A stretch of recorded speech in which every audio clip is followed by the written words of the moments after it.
મુખ્યમંત્રી ગ્રામ સડક યોજના હેઠળના કામમાં ડેડિયાપાડા તાલુકામાં સૌથી મોટો ભ્રષ્ટાચાર અંગે તપાસ કરતા સિંગલ ગવાણ ગામે મુખ્યમંત્રી ગ્રામ સડક યોજના હેઠળ બનતા રોડનો હિસાબ લેનારું કોઈ નથી. અટકેલા વિકાસ કામ અંગે માર્ગ અને મકાન વિભાગ અને જંગલ ખાતાના અધિકારીઓને ખબર નથી.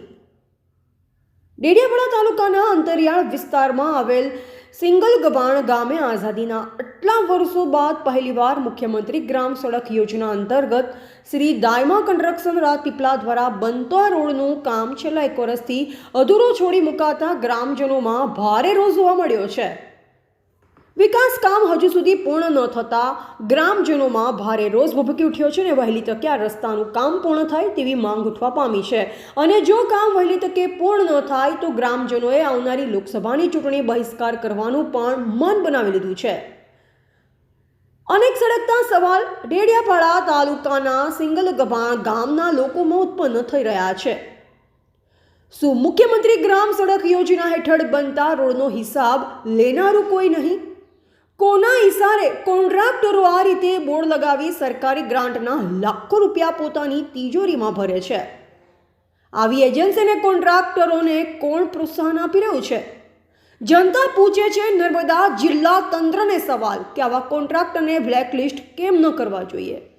સરકારના વિકાસના કામોને પ્રાથમિક સુવિધાઓથી જનતાને વંચિત રાખનારા એજન્સી અને કોન્ટ્રાક્ટરો સામે કડક પગલાં કેમ લેવાતા નથી જેવા અનેક સવાલો સિંગલ ગવાણ ગામના લોકોમાં ઉઠવા પામ્યા છે. રિપોર્ટર સર્જન વસાવા, નર્મદા. મારું નામ વસાવા સુનિલ કુમાર છે અને અમારું ગામ સિંગલ ગવાણ ને અમારો મેઇન પ્રોબ્લેમ તો આ રસ્તાનો છે. અને દાયમા કન્સ્ટ્રક્શન કોન્ટ્રાક્ટ એજન્સીએ આ રસ્તો હાથ ધરેલો પણ આ રસ્તાનું કંઈ હરખી રીતના કંઈ કામ જ નહીં થયેલું. જે હમણાં જે નારા બનાવેલા છે તે બી જર્જરિત હાલતમાં જૂના હતા તેવા જ પહેલાંથી જ કંઈ કામ નહીં થયેલો. આઝાદીના 76 વર્ષ થઈ ગયા, ગામમાં રસ્તો નહીં બનેલો. એટલે પછી અમારે મીડિયા થકી સરકારને જાણ કરતા છે. સરકાર પર તો આશા તો હું હવે અહીંયા બોર્ડ બી ગોઠવાઈ ગયેલા છે ને બધું આ લાખો રૂપિયાનો જે પૈસા છે સગે વગે થઈ ગયેલા એવું અમને લાગી રહેલું છે. અહીં રસ્તાનું કંઈ કામ હરખી રીતના દેખાતું નહીં. તો સરકારને અમે કહેવા માગીએ છીએ કે વહેલી તકે આ રસ્તાનું કામ પૂર્ણ કરે અને વ્યવસ્થિત એક્યુરેસીને મસ્ત કંઈ કામ કરે. સરકાર અમારી વાત નહીં સાંભળે તો આવનારી લોકસભાની ચૂંટણીમાં અમે બહિષ્કાર. મારું નામ છગનભાઈ વસાવા, ગામ સિંગલ ગવાણ.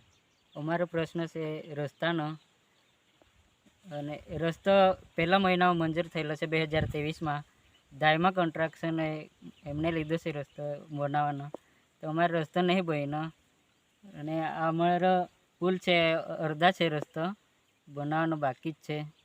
અને હમણાં 2026 આવી ગયેલો છે તો નહીં બનાવ્યો રસ્તો. અને અમારે રસ્તાના લીધે 108 બી નહીં આવતી ચોમાસામાં. અને શિક્ષકો આવવા જવાનું તકલીફ છે શિક્ષકોને. અને અહીંયા ટેકરો છે ત્યાં રસ્તો નહીં હારે એટલે ત્યાં બાઇકવાળા પડે, આવું બધું થાય. અમારે રસ્તો બનાવેલો છે, રસ્તામાં ખાલી કપસે નાખેલો છે અને પુલ તો પૂરતું જ બનાવેલું છે એવું છે એમ. અહીંયા તો બધું રસ્તાના ગેટો નહીં બનાવ્યા, આપણે પુલના ગેટ નહીં બનાવ્યા. ચોમાસા દરમિયાન તો બધું કીચડવાળો ને જવા આવવામાં તકલીફ રહે. રસ્તે 2 વ્હીલર બાઇક પર પડી જાય, બધું બહુ પ્રોબ્લેમ ફેસ કરવા પડે. વધુ સમાચારો માટે જોતા રહો ગ્રામીણ ટુડે ન્યૂઝ. ગ્રામીણ ટુડે ન્યૂઝને લાઇક, શેર અને સબસ્ક્રાઇબ કરો.